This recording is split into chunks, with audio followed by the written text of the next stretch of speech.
이번에는 그 지난번 강의에 이어서 이제 수치채권, 매출채권 관련된 내용들 함께 살펴보도록 하겠습니다.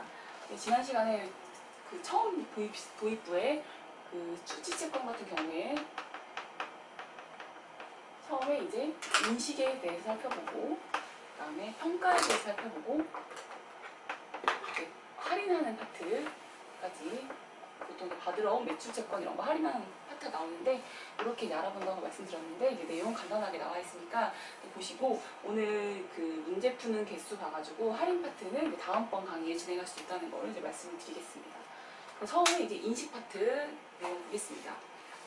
첫 번째로 이제 매출채권은 적정한 이자율로 할인한 현재 가치로 평가하고, 당해 채권의 상환일까지 유효이자율법으로 생각하여 이자 수익을 인식한다. 단 단기 매출채권의 경우 이자 금액이 중요하지 않으므로 이자 부분을 별도로 인식하지 않는다. 이렇게 내용 나와 있습니다. 인식은 간단하게 내용 거기 나와 있고, 보통 이제 저희가 매출채권이라고 했을 때 이 매출채권을 크게 구분을 하면은 외상 매출금이랑 받으러 온 이렇게 구분할 수가 있어요. 그래서 회사에서는 보통 이렇게 두 개로 관리를 하고, 저희가 BS 재무상태표에다 표시할 때는 이걸 다 합쳐가지고 매출채권으로 이렇게 인식을 한다. 근데 이런 보통 매출채권 같은 경우에는 여기 나와 있듯이 이제 그 적정한 이자율로 하는 현재 가치로 평가한다고 나와 있는데, 뭐 매출채권이 뭐 3개월짜리 받으러 받을 수도 있고, 뭐 1년짜리 받을 수도 있고, 또 뭐 3년짜리 받을 수도 있고, 케이스가 되게 여러 가지예요.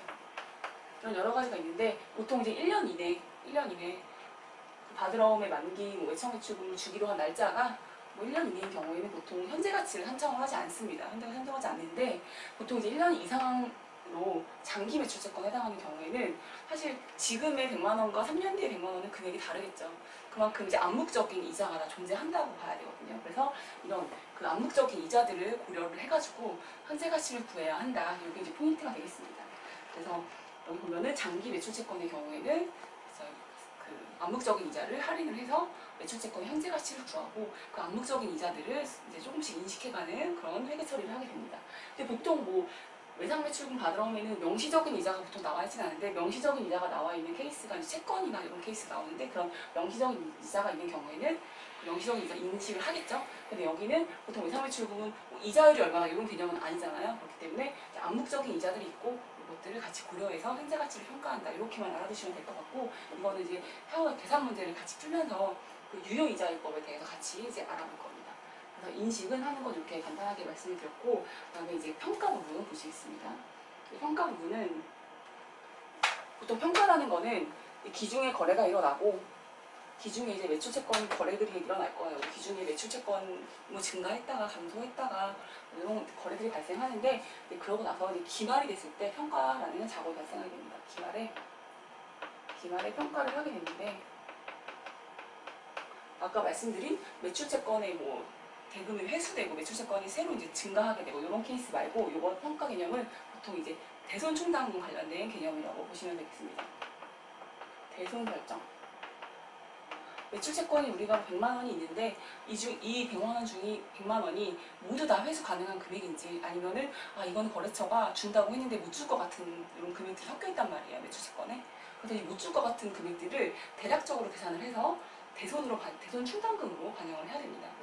대손 설정해서 대손 충당금으로 반영을 하는 이런 절차들을 거치게 됩니다. 그래서 기말에 우리가 가지고 있는 매출채권 총 금액이 있고, 이 중에서 못 받을 것 같은 금액만 계산을 해서 대손을 설정해서 대손 충당금을 계산을 하고, 이 원래 채권 금액에서 대손 충당금 차감한 금액이 실제 우리가 매출채권을 기말 시점에 평가하는 금액이 되는 거죠. 그래서 보통 뭐 매출채권 뭐 만기 뭐 1년이라고 되어 있는데, 1년 이상 못 받는 금액들은 못 본다고 해서 실무적으로는 무조건 100% 대손 충당금을 쌓기도 하고 그럽니다. 근데 이건 보통 이제 저희 IFRS에서는 뭐 기대 손실률 이런 개념들 적용해가지고 하는데, 그거는 아직 어렵기 때문에 여기서는 보통 문제에서 대손은 얼마를 추정한다고 보통 문제에서 주어지는 케이스가 많습니다. 그래서 이런 지금 배우는 수준에서는 대손 설정 금액, 우리가 못 받을 금액이 대략적으로 추산할 수 있는 내용이 제시가 된다. 근데 실무적으로는 1년 이상 지난 거는 100% 거의 쌓는 거는 이제 또 기본적으로 알고 계시고, 그 IFRS에서는 기본적으로 기대 손실이라는 개념을 써가지고 이런 대손 설정한다, 이렇게까지 참고적으로 알아두시면 되겠습니다. 그래서 대손을 설정을 해야 되는데, 보면은 이제 여기 기말에 보면은 그 두 가지 케이스로 나눠서 설명하고 있어요. 두 가지 케이스로 설명하고 있는데 보면은 대손 추산액이랑 대손 설정액, 이 채권 중에서 얼마가 대손이 될 것 같아 이렇게 생각하는 금액이랑 수정전 대손 충당금 잔액이랑 같이 비교를 합니다. 그래서 대손 추정액이랑 그다음에 수정전 대손 충당금, 기초의 대손 충당금이 존재를 하게 되고 대손 충당금도 기중에 여러 가지 거래가 발생하면서 이제 변동이 되는데 딱 기말에 딱 그 설정 전에 딱 그때 비교를 하는 거예요. 대손 추정액이랑 수정전 대손 충당금 비교를 해서 이거 보면은 추정액이 추정전 대손 충당금보다 큰 거죠. 그러니까 대손 충당금을 추가로 설정해야겠죠. 그래서 이런 추가로 설정하는 분계가 들어갑니다. 그래서 대손 환급비, 대손 충당금,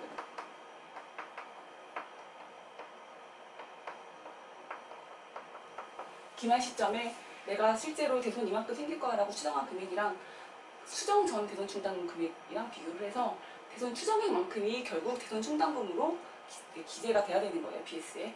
이 금액만큼이 BS에 계상이 돼야 되는데 이게 지금 이게 더 큰 거죠. 그렇기 때문에 대손 충당금을 늘려주는 회계처를 해야 됩니다. 대손 충당금은 자산 차감 계정이죠. 그러니까 대변에 오는 게 맞죠. 이렇게 되는 거고 기말에 갔더니 대손 추정액이랑 수정 전 대손 충당금이 더 크다. 이런 경우에는 대손 충당금이 지금 과하게 쌓여 있는 거죠. 더 크고 우리는 BS에 이 금액으로 맞출 거예요. 이렇게 맞출 거기 때문에 여기서 대손 충당금 하고 여기는 대손 충당금 환입이라는 계정이 발생하게 됩니다.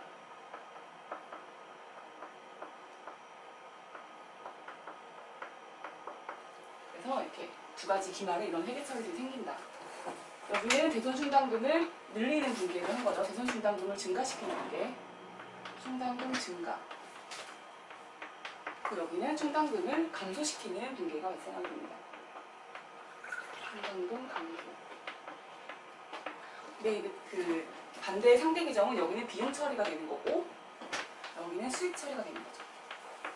그래서 이 분계까지 같이 정리해서 이것 꼭 이제 회계 처리를 암기해주시기 바랍니다. 그리고 다음으로는 이거는 이제 기말에 생기는 분계는 아니고 두 가지는 그 기중에 그 매출채권 관련된 거래들을 반영하는 분계입니다. 그래서 여기 보시면은 대손이 확정된 경우 어떻게 반영할 것인가?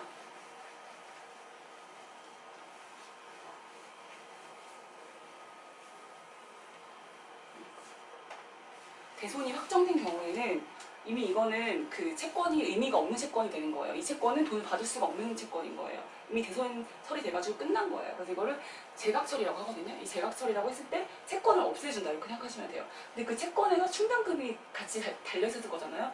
못 받게 재각처리되기까지는 그 전에 계속 미해수 상태가 계속 지속이 됩니다. 미해수 상태가 지속이 되다가 나중에 여기는 딱 못 받는다, 대손 확정됐다 이렇게 처리가 되는 거거든요. 그래서 그 채권에 분명히 대손 충당금이 딸려있을 거예요. 그 채권을 없애주는 분계를 할 때 여기 보면은 매출 채권도 같이 없애주고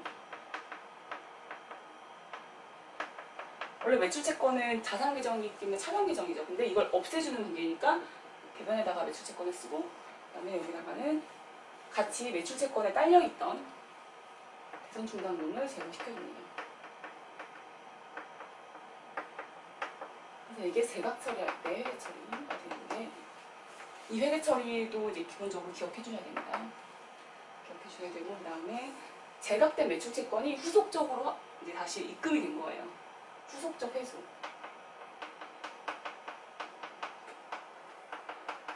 이 재각됐다는 거는 이미 매출 채권을 장부에서 이미 제거한 상태잖아요. 근데 이게 돈이 생각지도 못했는데 들어온 거예요.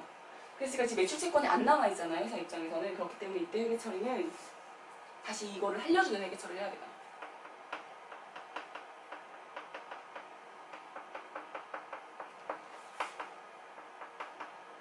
그래서 이 없앴던, 이 재각 처리했던 회계 처리 반대로 이렇게 살려주는 회계 처리를 하고 그 중에서 들어왔잖아요, 돈이 들어온 거잖아요. 현금 하고 매출 채권이 들어온 거예요. 이렇게 두 개 회계 처리를 같이 해야 되는데 여기 보면은 여기랑 여기랑 같은 게 중복돼 있죠. 차대변에. 그럼 이거는 상계해도 돼요. 그럼 결국 회계 처리가 후속적 회수가 됐을 때는 현금이 들어오고 그만큼 대손충당금을 늘려주면 된다. 이 회계 처리를 정리할 수가 있겠죠. 그래서 지금 그 매출채권 평가 관련해가지고 알아둬야 될 회계 처리가 기말 시점에 그래서 대손 추정액이랑 수정된 대손충당금 잔액 비교해가지고 추가적으로 대손충당금 늘릴 건지 뺄 건지 이거 결정해야 되는 문제랑 채권이 제각됐을 때 대손이 확정돼서 채권 없애줘야 된다.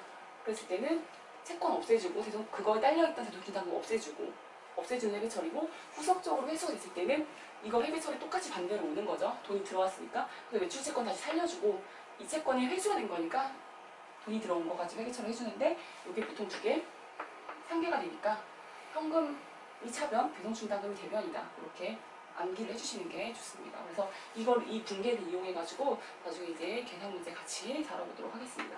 그래서 일단 첫 번째로 아까 그 인식부터 배웠었죠. 매출채권 인식 관련된 문제부터 이 대손충당금 설정하는 문제까지 차근차근 이제 다뤄보도록 하겠습니다. 첫 번째 문제가 18번 문제가 되겠네요.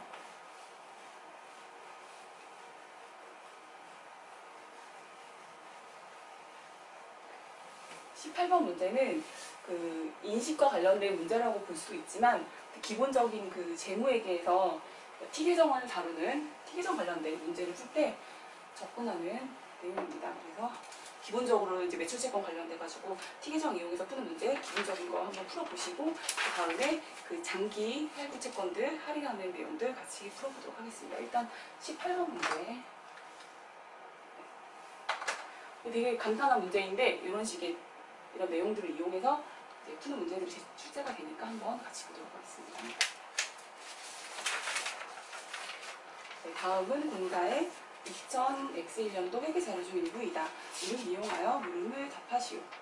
그래서 현금 매출액, 기초 매출채권, 그다음에 매출채권 회수액, 상품 재고액 이렇게 나와 있습니다. 주 공사의 20X1년 말 재무상태표에 표시될 매출채권은 얼마인가? 대손상각은 고려하지 않는다.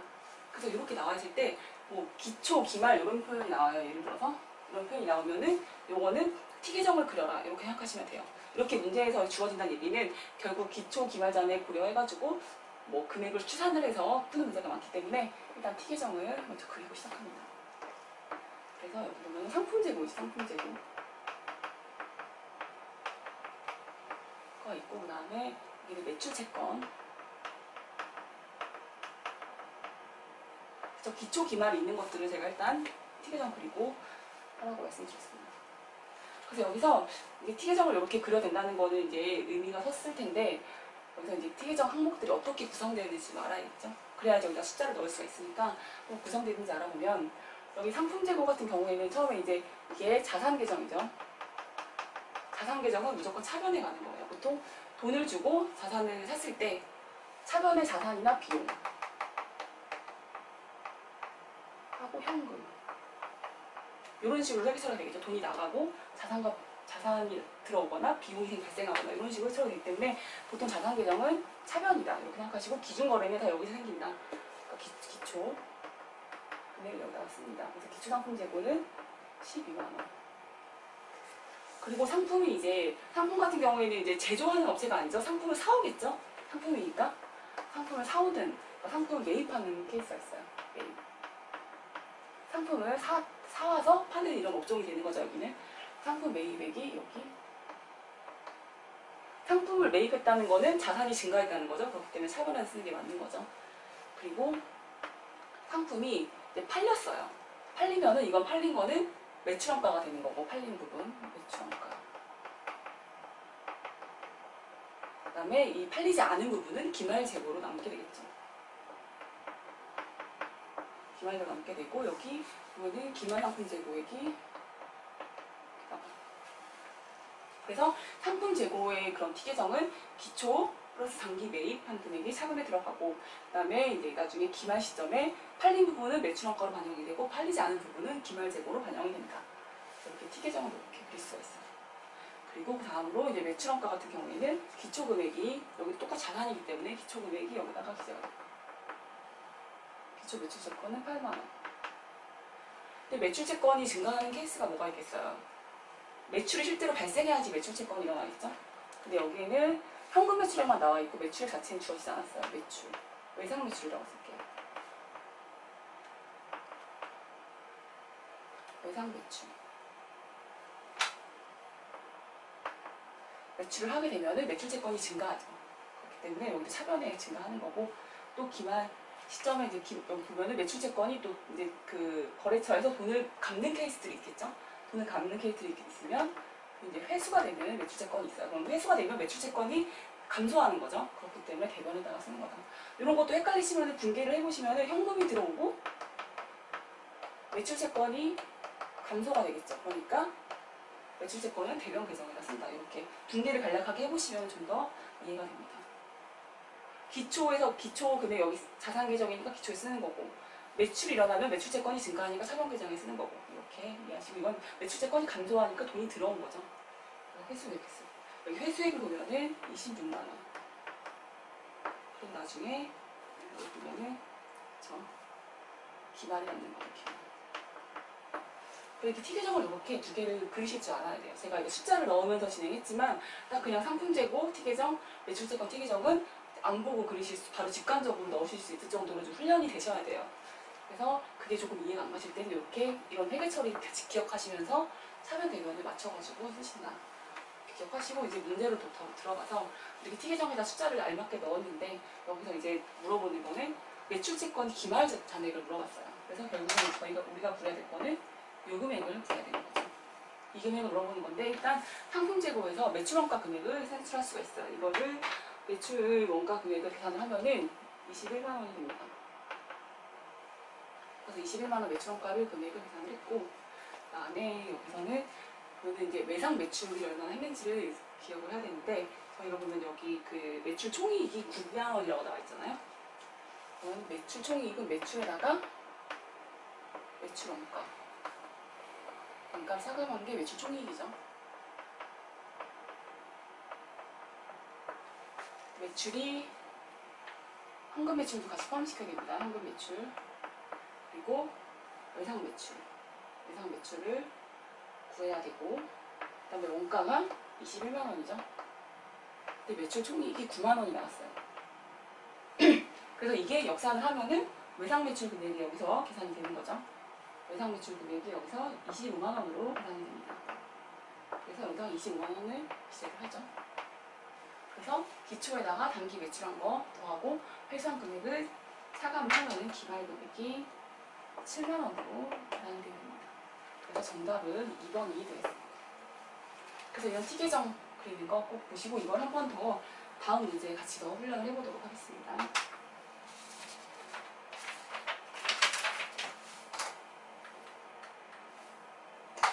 이게 그 주관식 문제로 출제됐던 부분인데 33번 문제인데 이것도 똑같이 T계정 그리는 거라서 한 번 더 다뤄보도록 하겠습니다.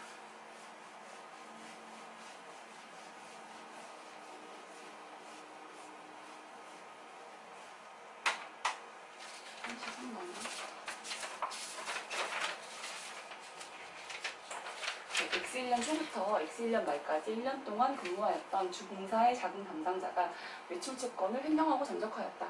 아래에 제시된 자금 담당자의 근무기간 중 자료를 토대로 매출 총이익법을 이용하여 자금 담당자가 횡령한 금액을 추정하면 얼마인가? 현금 매출은 없다. 그리고 공사의 과거 매출 총이익을 매출액으로 나누어 계산된 매출 총이익률 20%다. 이렇게 정보가 주어졌습니다. 이렇게 되면은 여기서는 똑같이 재고자산, 한국 재고자산 있죠? 재고. 아까는 상품 재고였었죠? 똑같은 표현이에요. 상품 재고 있고, 그 다음에 매출 채권. T계정을 그리고 시작합니다. 제가 기초 기말 이렇게 나와 있으면 무조건 T계정 그리고 시작하라고 말씀드렸죠. 기초 재고자산이 4만 원이고, 기말 재고자산이 5만 원이고, 단기 재고자산 매입액은 재고자산을 매입하면 재고가 늘어나죠. 그러니까 차변에다가 12만 원. 그래서 여기 매출 원가를 계산할 수가 있겠죠. 그리고 매출 채권 같은 경우에는 기초가 38,000원, 그리고 기말이 2만원, 그리고 단기 매출액은 안 나와 있죠. 그리고 단기 매출 채권은 회수액이 나와 있죠. 단기 매출채권 회수액이 95,000원 나와 있습니다. 그래서 이렇게 일단은 여기는 95,000원이라고 추정을 할게요. 그래서 일단 T계정을 이렇게 그린 다음에 첫 번째로 이제 매출 원가부터 추산을 해보겠습니다. 그래서 매출 원가는 계산을 역산을 하게 되면은 11만 원이 나오겠죠.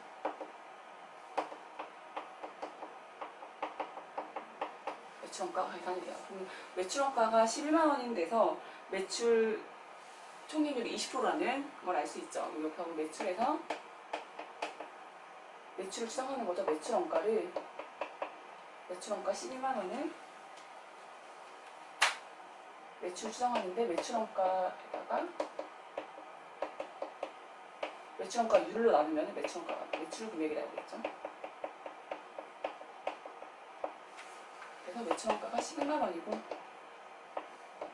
1-20%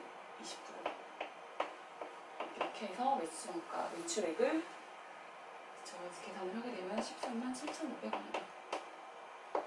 이런 것도 이제 한식을 제가 말씀드리긴 했는데 이게 회계 원리 파트에서 좀 다뤄지는 걸 알고 있어요. 그래가지고 간단하게 좀 설명을 드렸는데 보통 매출 총이익률 더하기 매출 원가를 하면은 1이 되는 거죠.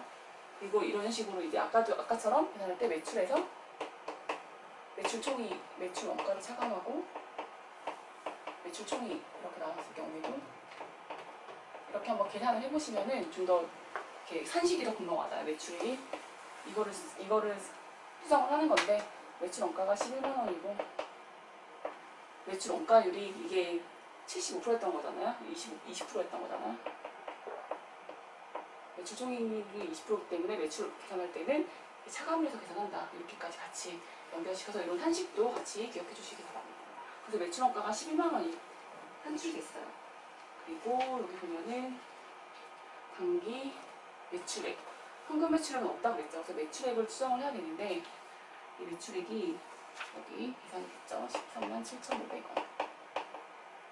그래서 여기 매출액 추정이 됐기 때문에 여기서 회수액을 추정을 할 수가 있어요. 그래서 34,000원에다가 137,500원 더하고 기말 매출채권 2만원을 빼면은 여기 회수액이 12만 5,500원으로 추정이 됩니다.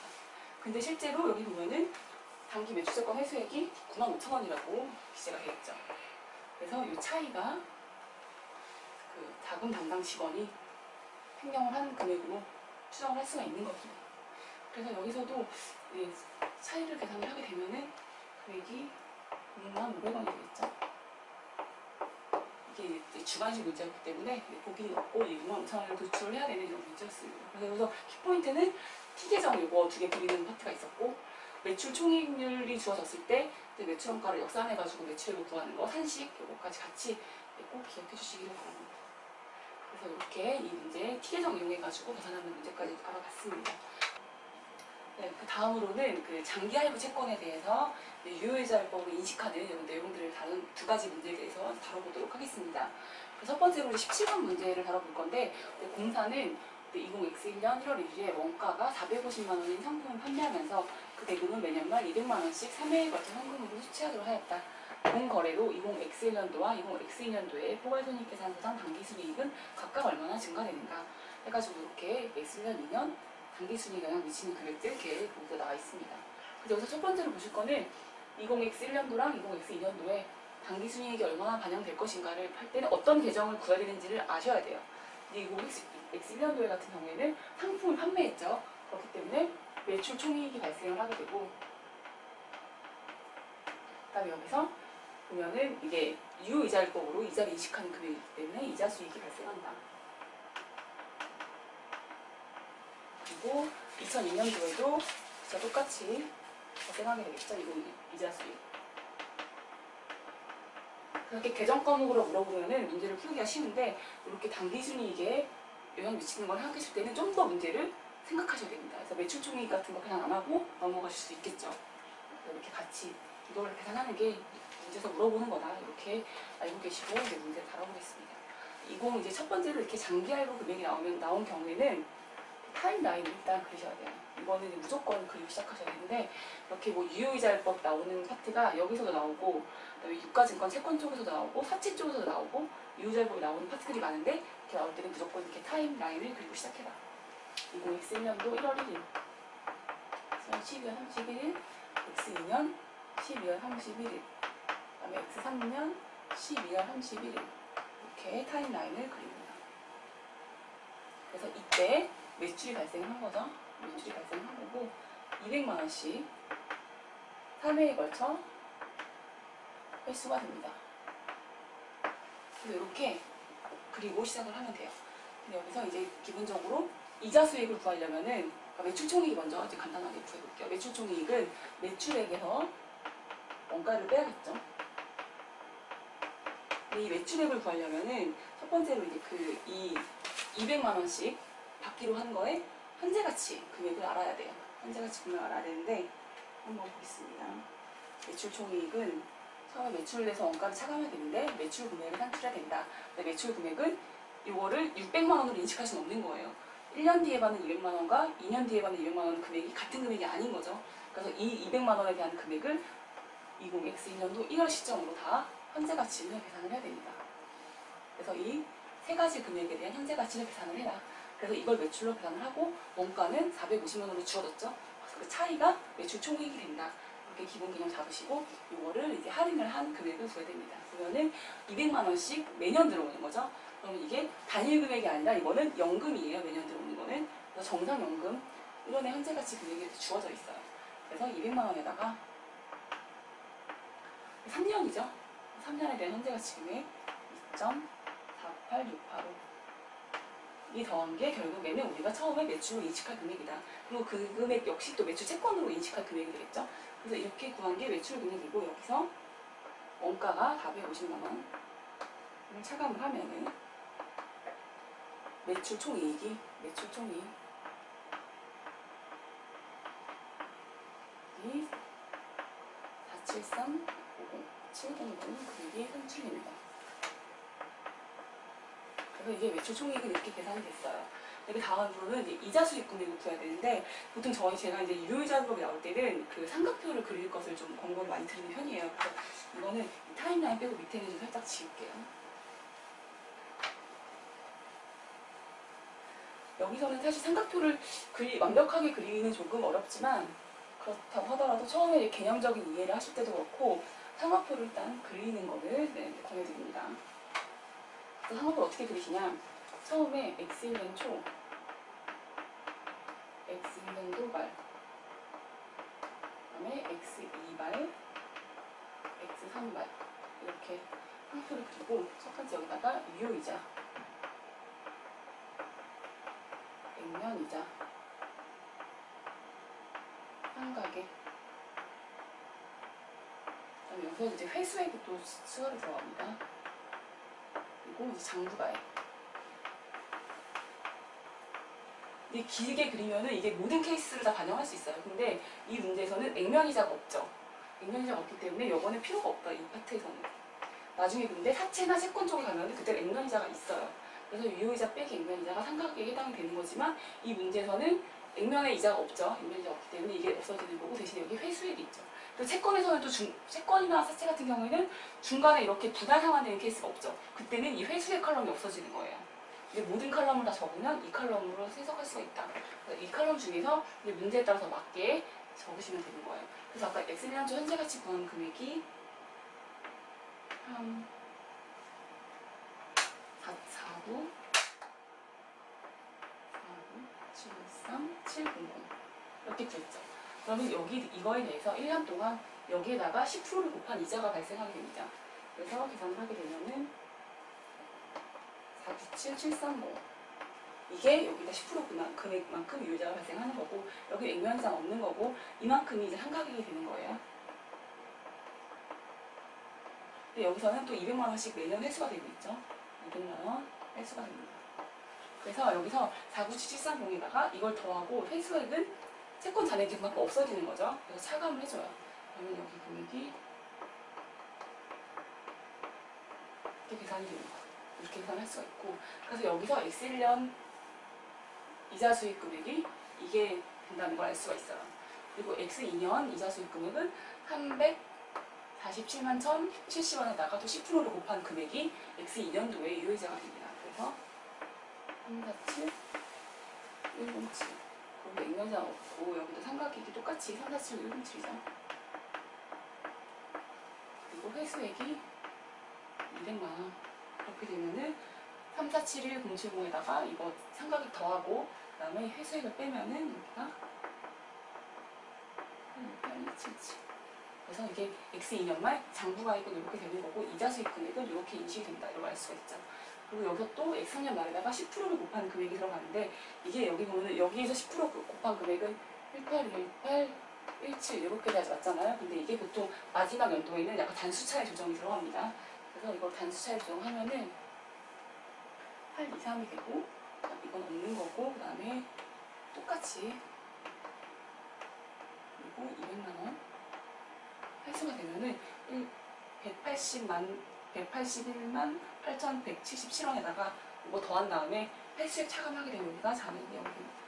그래서 이런 상학표를 그리실 줄 알아야 이 문제를 푸실 수 있다. 근데 이거를 반복해서 그리다 보면 이게 금액이 그냥 X1년도 유효이자 금액이 이렇게 바로 나오고 X2년도 금액도 바로 계산할 수가 있어요. 근데 초반에 연습하실 때는 이거를 계속 삼각표를 그리셔서 이 구조를 완벽하게 머릿속에 넣으셔야 특히 X2년도 이자 같은 금액 구할 때는 이걸 다 고려해야 되잖아요. 대금 회수된 금액이랑 그 이자 금액 삼각한 것만큼도 고려해가지고 계산해야 하기 때문에 뭐 삼각표를 그리시는 거를 제가 권해드리고 보통 이제 삼각표를 이제 이 문제를 나오는 삼각표를 그린다 그랬을 경우에는 X3년 말까지 그릴 필요는 없겠죠. X2년 말까지만 삼각표를 그리면 된다. 그래서 이거 계산을 하게 되면은 아까 매출 총이익 계산했던 게 473700이었죠. 그래서 X1년에 인식해야 될 거는 요 금액이 되는 거고 X2년에 인식해야 될 건 요 금액이 되는 거죠. 그래서 정답은 3번이 되겠습니다. 합치면은 97만 1,070원이 되고 이거는 이자 수익 34만 7,107원이 이자 수익이 됩니다. 그래서 이렇게 유효자율법에 따른 장기할부 채권 회계처리에 대해서 이제 알아봤습니다. 그리고 17번에 이어서 다음 문제는 32번 문제 같이 풀어보겠습니다. 주관식 문제인데 비슷한 스타일로 출제가 됐던 부분이라서 32번 문제 풀어보겠습니다.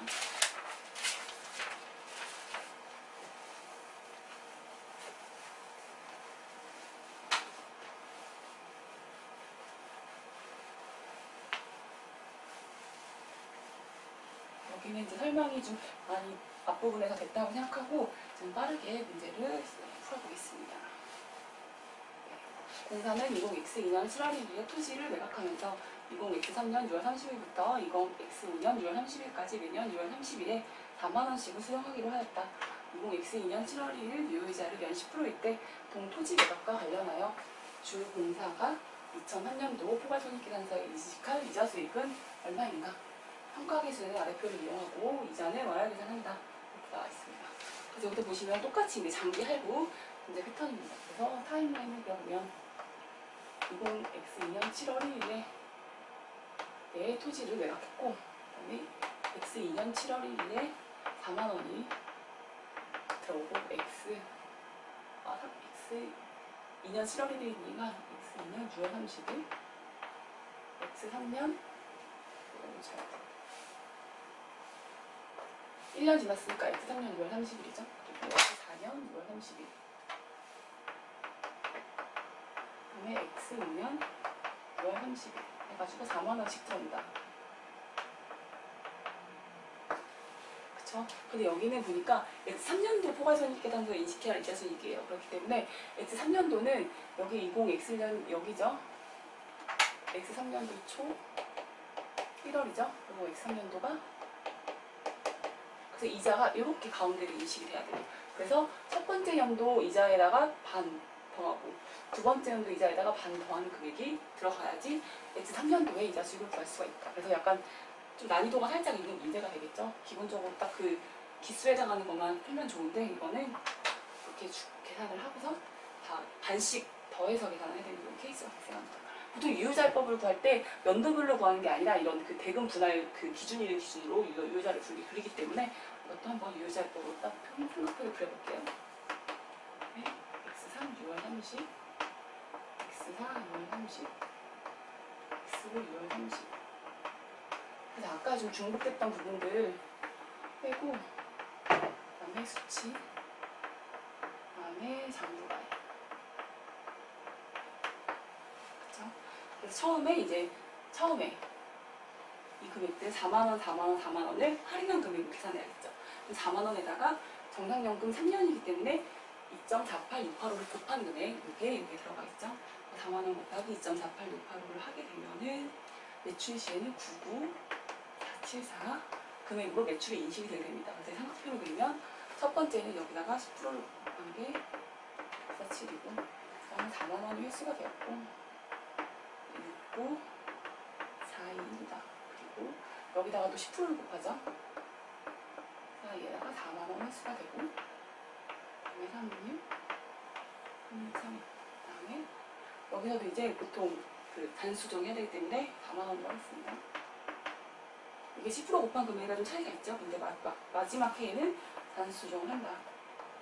이렇게 삼각표를 그릴 수가 있습니다.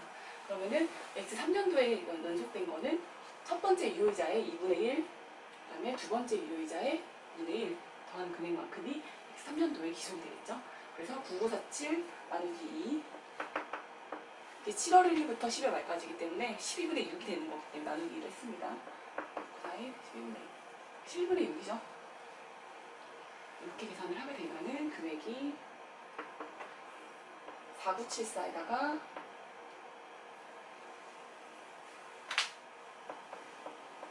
더하기 3471 그래서 8445로 계산이 됩니다. 그래서 이렇게 주관식 문제였는데 이렇게 정답을 산출하는 문제가 있었다. 똑같이 유효이자 계산하고 삼각표 계산해가지고 이자 계산하는 문제인데, 이게 유효이자 그 삼각표랑 실제 물어본 기간이랑 좀 다르죠? 그럴 경우에는 기간별로 같이 안 분해서 계산을 한다. 이게 포인트였습니다. 36번 문제까지 풀어봤고, 그 다음은 아까 대손충당금 회계처리했던 거 좀 초반에 말씀드린 거 있죠? 그 문제 관련해가지고 2개 풀어보고, 이번 수치채권 파트